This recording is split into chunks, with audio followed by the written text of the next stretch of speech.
A Song of Ice and Fire opens with Bran Stark, the second-born son of Eddard Stark. Some of you may be familiar with the concept of the Monomyth, also known as the hero's journey. In comparative mythology, the Monomyth is a common template of a wide division of tales that involve a hero who goes on a decisive crisis, triumphs over the foe, and finally returns home changed or transformed. The Monomyth is seen everywhere in popular culture: The Lord of the Rings, Star Wars, the Chronicles of Narnia, Dune, and also in A Song of Ice and Fire. Bran's storyline, up until his very last chapter in A Dance with Dragons, has followed the Monomyth precisely. This could mean that Bran Stark is actually the true hero in our story, as opposed to Daenerys or Jon Snow. Let's break down the steps of the Monomyth and apply them to Bran's arc in A Song of Ice and Fire. The hero's journey can be separated into 3 acts, each containing several steps. Act 1. The Ordinary World. During the first stage, we find our hero in a state of rest, home in his safe place. He is oblivious to any adventures to come. In this stage, we learn details about our hero, his outlook on life, his true nature and capabilities. We see our hero as human, relatable to ourselves. Identifying with our hero in this stage will allow us to empathize with him later. As I said, A Game of Thrones opens with Bran, and it is there that we learn all these things about Bran. He is at his home in Winterfell. We learn of his love of climbing. We learn that he is for the most part good-hearted. We learn that he is just a child, like we all once were. This is why we empathize with him later, after his fall. Next, the call to adventure. At this stage, something happens which will disrupt the comfort of stage 1. Examples could be threats to his safety, his family, or his way of life.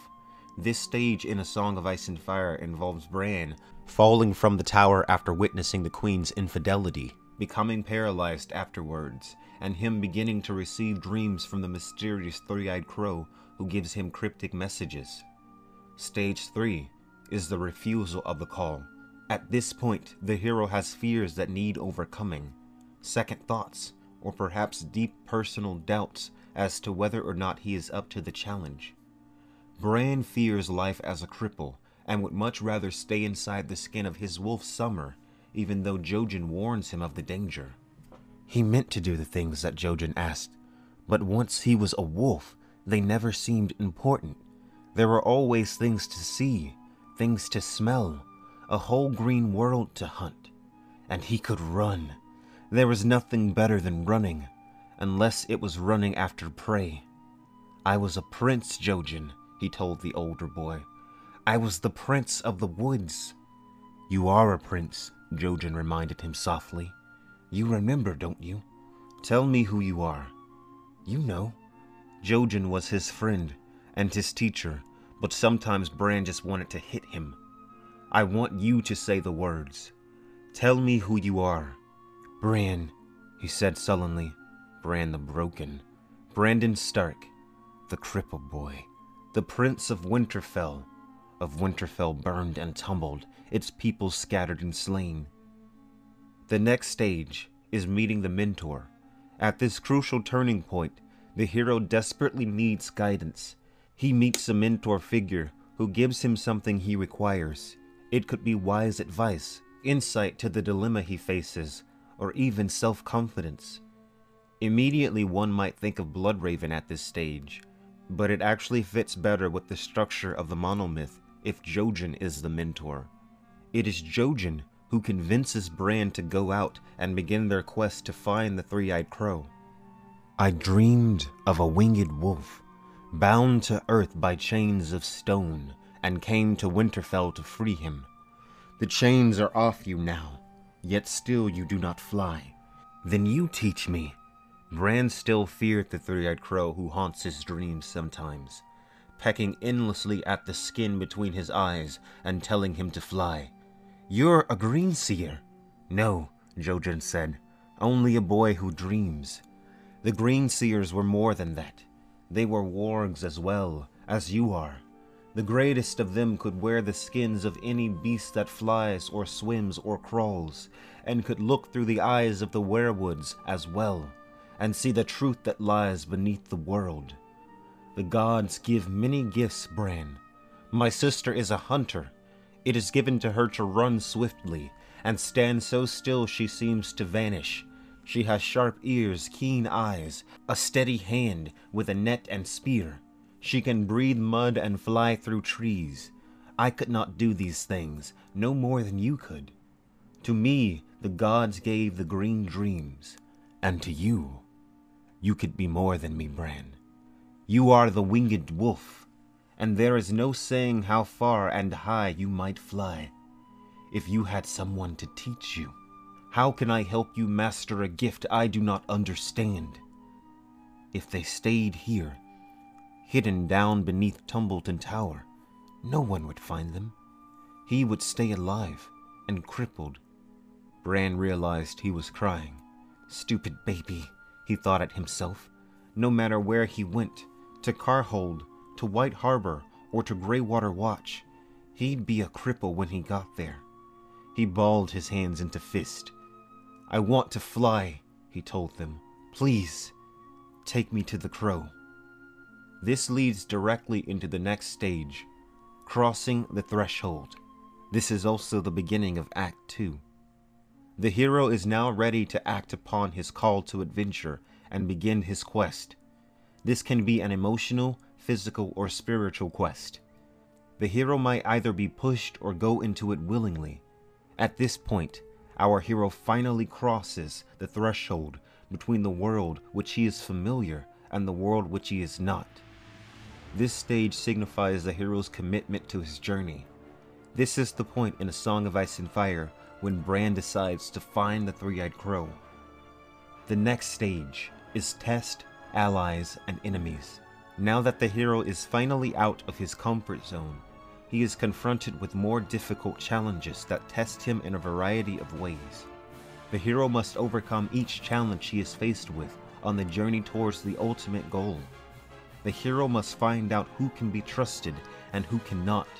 He may meet enemies and earn allies who will each in their own way help prepare him for the greater ordeals in the future. This stage is where his skills and powers are tested, and every obstacle he will face will allow us to receive deeper insight to his character and identify with him even more. This is halfway through the stages of the Monomyth, and it is also the stage that A Song of Ice and Fire left off on. Bran, along with Hodor, Meera, and Jojen, journeying beyond the wall, meeting Cold Hands, the Children of the Forest, and Bloodraven. At several points, Bran's powers are tested, and he meets several figures of questionable allegiance. The name of the next stage might surprise you. Approach to the Inmost Cave. The Inmost Cave may represent many things in the hero's story. Most importantly, it can represent an actual location in which lies a terrible danger which up until now the hero has not had to face. In A Song of Ice and Fire, Bran is literally in a cave along with the Children of the Forest. These caves are said to go on and on without end. Could Bran's Inmost Cave actually be deep within Bloodraven's cave? Or is it more metaphorical? The next stage is the Supreme Ordeal. It could be a dangerous physical test or deep inner crisis that Bran must face in order to survive, or for the world in which Bran lives to continue to exist. This could either be Bran facing his greatest fear or his most deadly foe. Bran will have to draw upon all of his skills and experiences that he's gathered in order to overcome his most difficult challenge. The next stage is Reward. After defeating the enemy and surviving death and finally overcoming his greatest personal challenge, Bran is transformed into a new state, emerging as a stronger person and often with some prize. It may come in several forms: a secret, an object of great importance or power, or greater knowledge or insight. Whatever the reward, Bran will have to quickly put it aside in order to prepare for the next stage, the road back. and the beginning of Act 3. This stage in the Monomyth represents a reverse echo of the call to adventure in which Bran had to cross the first threshold. Now he can return home with his reward.